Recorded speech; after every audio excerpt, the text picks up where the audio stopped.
Hi, we're Josh and Ariel Walmsley, owners of Green Valley Tree LLC, based in North Windham. We're proud to sponsor Connecticut East This Week and to serve the communities of Windham and New London counties with our tree removal and plant healthcare services. Visit our website at greenvalleytreeworks.com for a full list of our services, or give us a call on 860-234-4041. We look forward to hearing from you.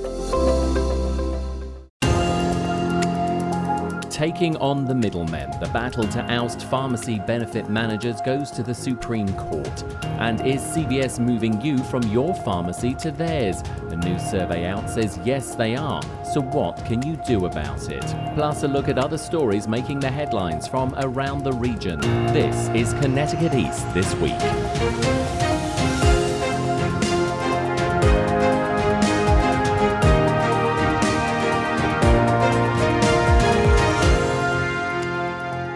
Hello, I'm Brian Scott Smith.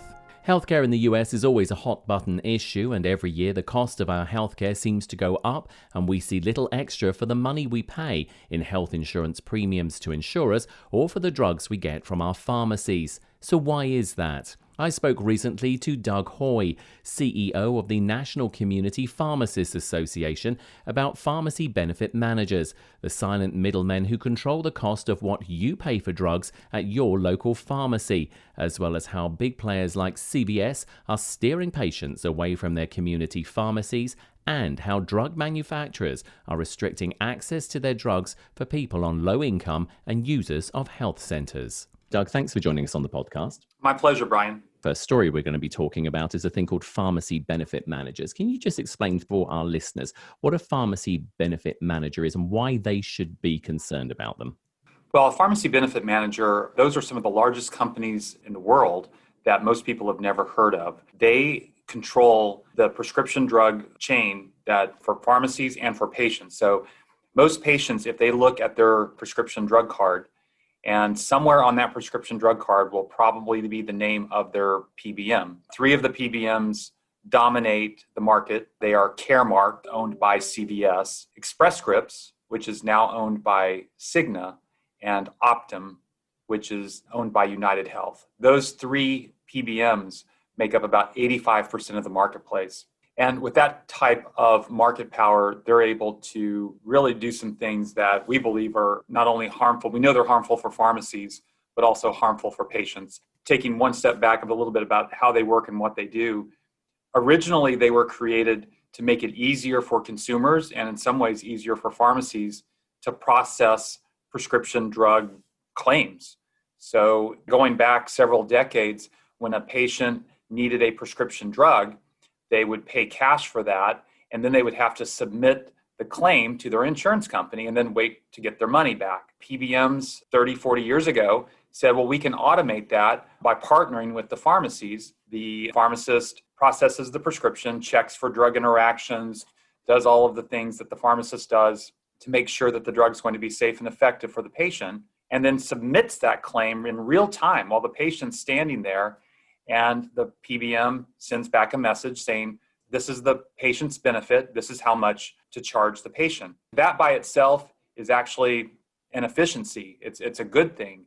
But what's happened over time is that the PBMs have been able to take the data that comes from that transaction, and they've used it to manipulate the pharmaceutical manufacturers. So they extract enormous rebates from the pharmaceutical manufacturers, which that by itself may not be such a bad thing, but where those rebates go is often quite a mystery. And just to give you a sense of size, we're talking about over $100 billion in rebates that are floating around somewhere that are under the control of the PBMs. Those savings may or may not get passed on to the patient. The other pressure point from the PBMs is on the pharmacies. The PBMs are in competition with the pharmacies through their mail order pharmacies. And then the largest chain drugstore in the country, CVS, also owns one of the large PBMs, which is Caremark. So in that case, the PBM decides how much the pharmacy will be paid, but it also pays itself. So it decides its own rates and it decides what its competitor is going to be paid. It's a little bit like if there's any, whether you're a Yankees fan or a Red Sox fan or something in between, it would be like, just say it's the Yankees, it would be like them hiring the umpires to umpire their game. That describes the relationship between PBMs and pharmacies. And really, it's also the relationship between PBMs and consumers as well. From the point of view of the drugs that people obviously get from their pharmacy, why are they not able to find out from their pharmacist, what is a cheaper drug or what they're being charged for their drugs then? It's a great question, Brian, because a consumer should be able to know, what their drug is going to cost, what their prescription is going to cost. And also, the pharmacist is in a very unique position because he or she is the only healthcare professional who is the expert on medications.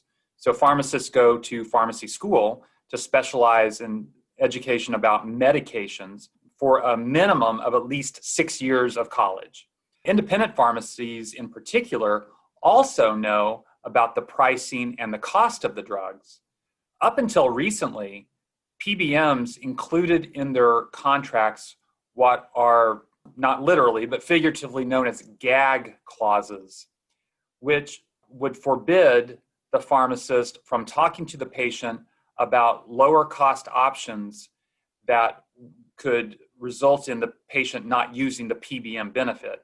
Because again, the PBM, it's very important for the patient's data to be flowing into that PBM. Because when they have the data, they can use those data to get rebates from the pharmaceutical manufacturer. They can also use those data to know where and when the patient is getting their medication. They can also use those data to steer the patient into whatever pharmacy they want them to go. They'll change the benefit design for the patient to steer that patient to whatever pharmacy they want them to go. So for example, they may say, okay, we want this patient to go to my chain pharmacy, so I'm going to lower their copay by $3. But I need to know that this patient is taking a drug and where they're getting their medication so that then I can pinpoint where I want to steer them into. So the gag clauses actually just in the last 2 years, when the president signed a bill prohibiting gag clauses in federal programs.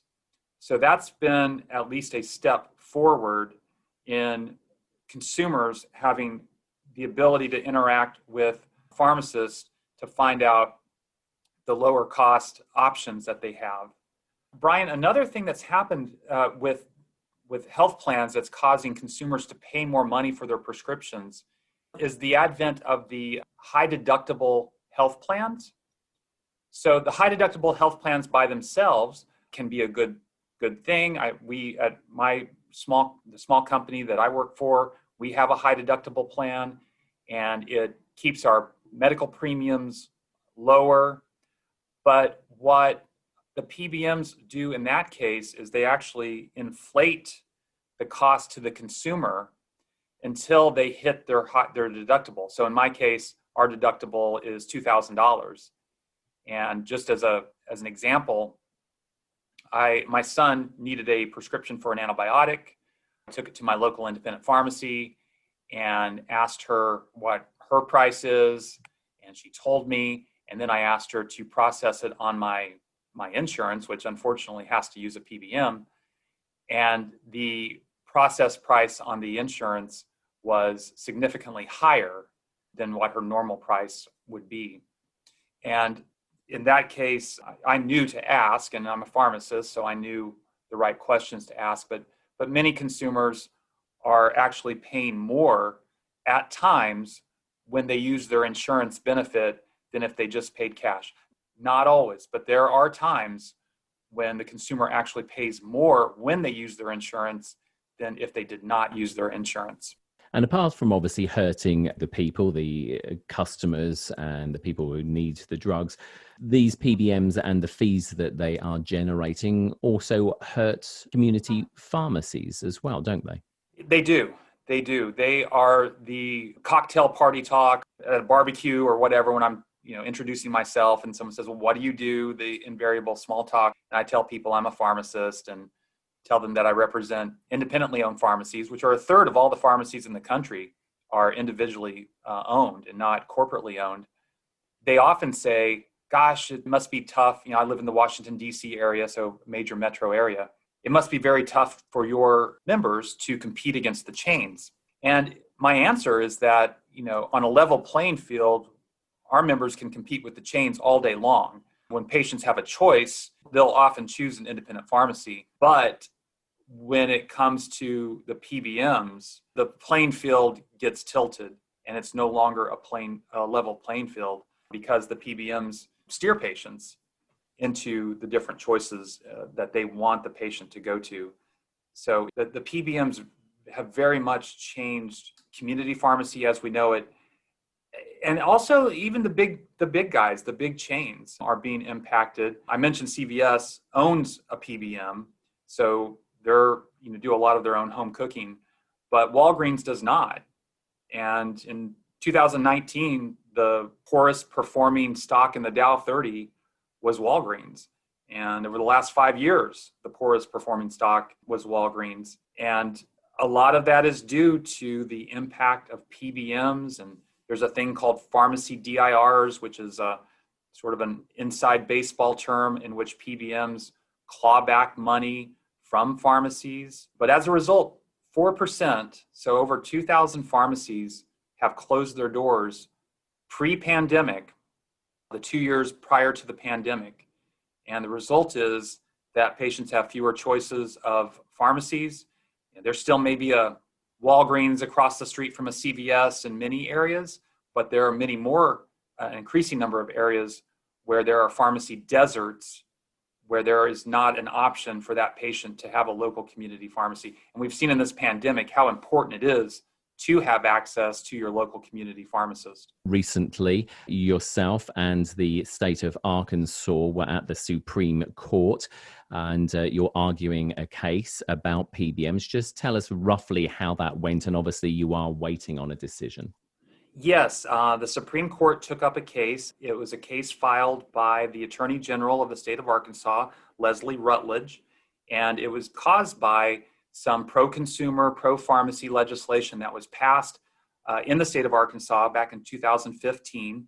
The PBMs have a trade group that represents the 16 corporations called PCMA. So PCMA and their 16 corporate members. PCMA first sued the state of Arkansas, and then some lower courts upheld PCMA's lawsuit. The Attorney General of Arkansas said, nope, we don't agree with this, petitioned the Supreme Court, and the Supreme Court took up the case. The U.S. Solicitor General also weighed in and actually argued in the case in favor of Arkansas. We hope that the Supreme Court will reverse the lower court decisions that would restrict, in this case, the state of Arkansas to have oversight over PBMs. The PBMs are arguing that they should not have state oversight. They also argue that the federal rules don't apply to them either. So they like to live in this limbo land in between, as a middleman between a health plan.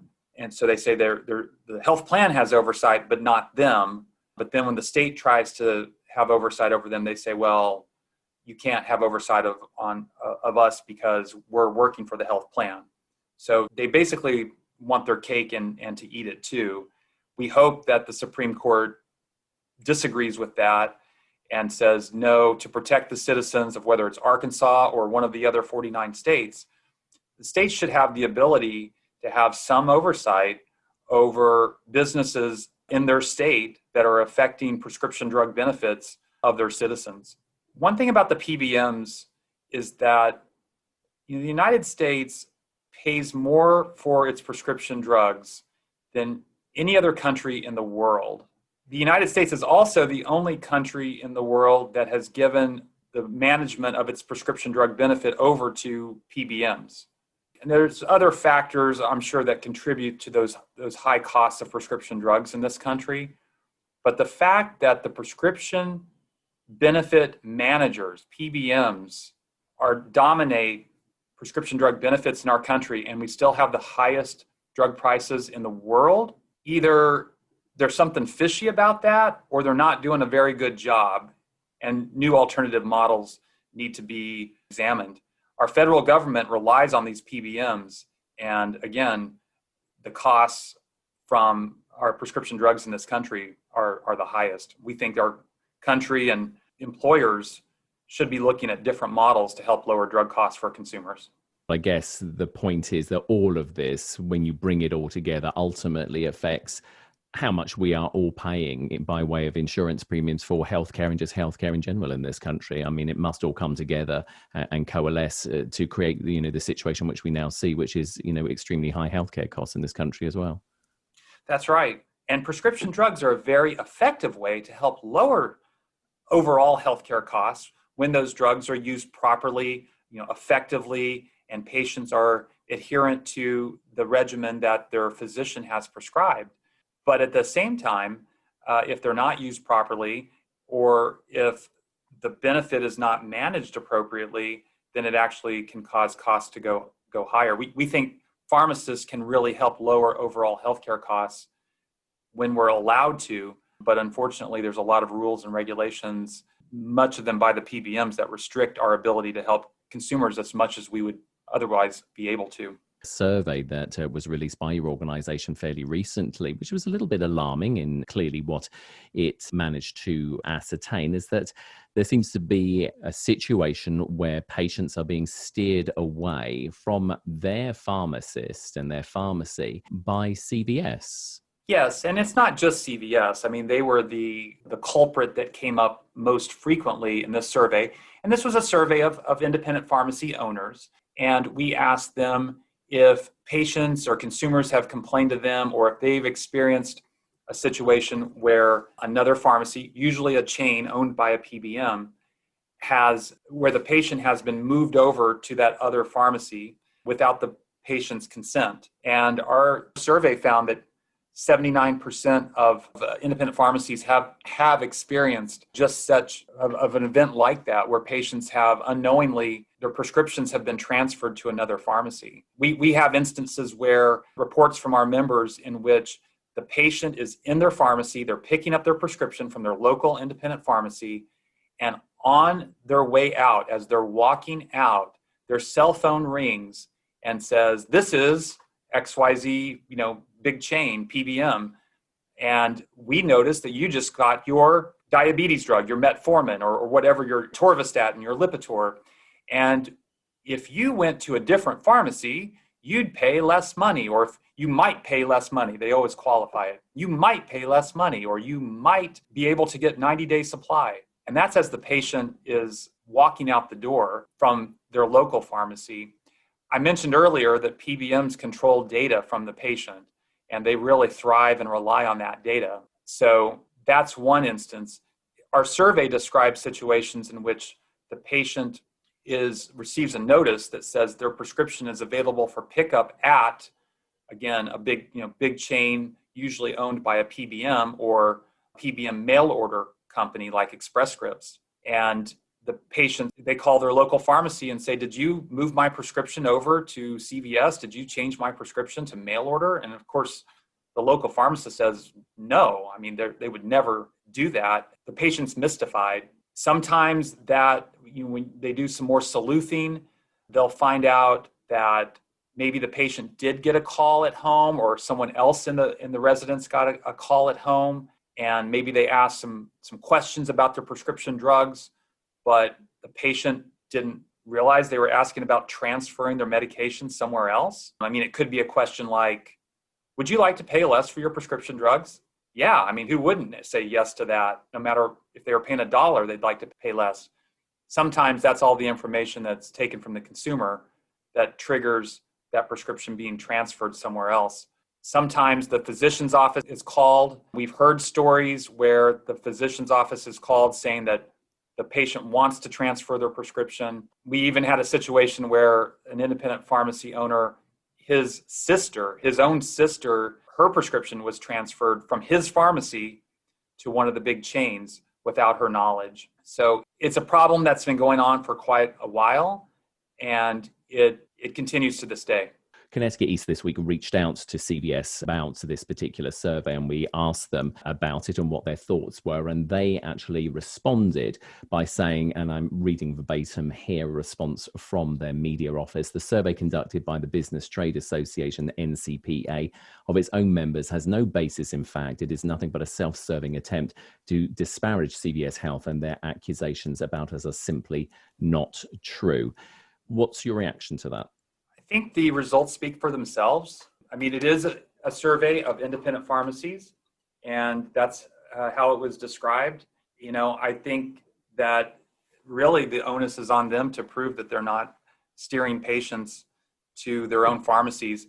They're in a unique situation because they are, now that they have acquired Aetna, they are a health plan, they are a brick and mortar store. They also have their own mail order company, especially for specialty medications, the high dollar drugs for particularly sensitive patients. And then they also own a PBM. So they are a price giver. So that means that they decide how much their competitors will be paid. And they're also a price taker. So they take their own price. They decide on their own price. So they're in a unique position to be able to direct patients to several different channels. We reported on the experience of our pharmacies. The survey results speak for themselves. The 340B program seems to be causing issues as well. I mean, apparently it's always been quite a contentious sort of healthcare discount program, but this involves the actual drug manufacturers this time. What's the problem there? What is it that they're now causing? Well, the 340B program is a government program. It's been around for, I believe, 28 years. And it's a unique program that was originally created to help lower income patients and also to provide some funding for rural hospitals or hospitals with disproportionately indigent patients or poorer patients. The program has really grown dramatically over the last 10 years or so. And it's caused some manufacturers some heartburn because the program really has it's almost without rules. And recently it was determined that because much of the program's quote unquote rules have been determined by what are called guidances. So instead of a regulation or a law, it's a guidance from a federal agency, that the guidances they're not a rule, they're not a regulation. So you don't necessarily have to abide by the guidance. And a few of the drug companies have said, well, if I don't have to abide by this guidance, I'm going to change my behavior in this program. I mentioned the analogy to New York Yankees and hiring your own umpires. Well, this would be the analogy of trying to play a game, but with no rules for anyone to go by. So it needs a better definition of what a patient is, what patients qualify for the program. But until that happens, there's going to be a lot of disruption between the health systems that qualify for this program, which is most of them, and the pharmaceutical manufacturers. The pharmacies are in the middle, and we're providing these drugs to patients, and it's definitely causing disruption among the pharmacies too, because at least one of the manufacturers is saying, well, we're not going to let the pharmacies dispense our drug. It can only be dispensed in the hospital or in the health system. So it's got a lot of moving pieces. It's very political. The impact on some patients will be that when they try to get some of their medications from their pharmacy, they won't be able to. They'll have to only go to the health system's pharmacy. So far, that's only one or two manufacturers, so it's pretty limited in the impact. But if others adopted that same policy, it could become more widespread for those patients who qualify for 340B prescriptions. What can Americans do to try and help? Is there something that they can do by way of contacting either organizations? Can you just help us out there? For those who are impacted, they need to reach out to their members of Congress and let them know what's happening. Also, even their local legislators, because their local legislators can bring that message up to some of the federal legislators. I suppose it's really a case of ask more questions when it comes to your health and your healthcare.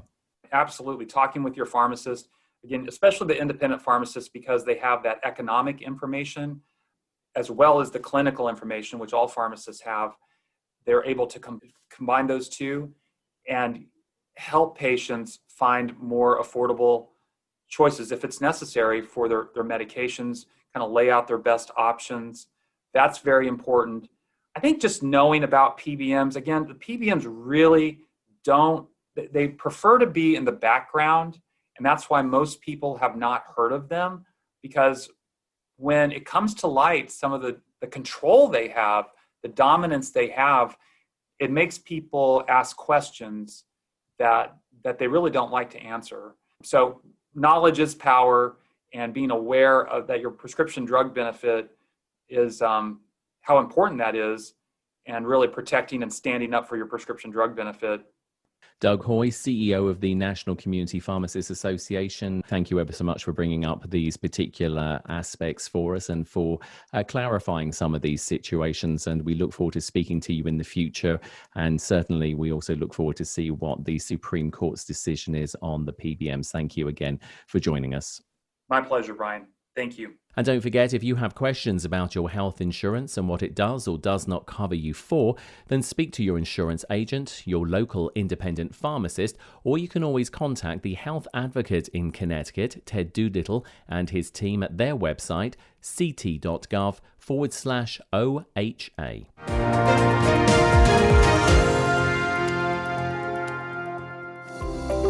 Green Valley Tree LLC is proud to sponsor Connecticut East this week. Contact Green Valley Tree LLC for all your tree removal and plant health care needs and more. Find us at greenvalleytreeworks.com or call 860-234-4041. Time now for a look at some of the other stories making the headlines in the region recently. And in the Connecticut Examiner, the Connecticut State College and University system is facing a larger than expected $69 million deficit in fiscal year 2021 after a 15% decline in enrollment at its 12 community colleges added to a $52.5 million deficit at the 4 state university campuses. In the day this week, Governor Lamont has signed a new executive order giving leaders of municipalities such as New London and Norwich that are experiencing a surge in COVID-19 cases the authority to revert to more restrictive limits on the number of people allowed at certain businesses and gatherings. Lamont recently visited New London, a city where the daily COVID-19 case rate reached 30.5 per 100,000 between September 20th and October 3rd. In the Norwich Bulletin, fiery speeches and occasionally heavy rain marked the start of a 2-day nurses' strike at the William W. Backus Hospital recently, with Labour union and elected officials lambasting the leadership of the hospital and its parent company. The strike came after the union and hospital officials were unable to reach an agreement on a new 3-year contract. In the Middletown Press this week, an anticipated $2 million renovation of Middletown's 62-year-old public pool will not only equip the facility with state-of-the-art technology and make it ADA accessible, but help preserve the recreation area for generations to come. In the Chronicle, a proposed arboretum will pack its trunks and move into the town of Chaplin later this month. Trees will be planted at Edward Garrison Park over the next 3 years as part of the town's bicentennial, which will be marked in 2022. And if you're 65 or over, then don't forget to review your Medicare plan, as the annual Medicare open enrollment period has started and goes on until December 7th. Also, Connecticut East this week has learned that 2 plan suppliers, SilverScript and WellCare, may be making changes to their preferred pharmacy network. So do check to see if your local pharmacy you currently use to get your prescription drugs from will be staying on their preferred networks or not. That's all from us for this edition. Do send us your questions and story ideas to the show via our website at connecticut-east.com or Facebook or Twitter at Connecticut East, where you can also listen to the show again on demand. And please like, follow and share on your social media platforms too. I'm Brian Scott Smith. Thank you for listening.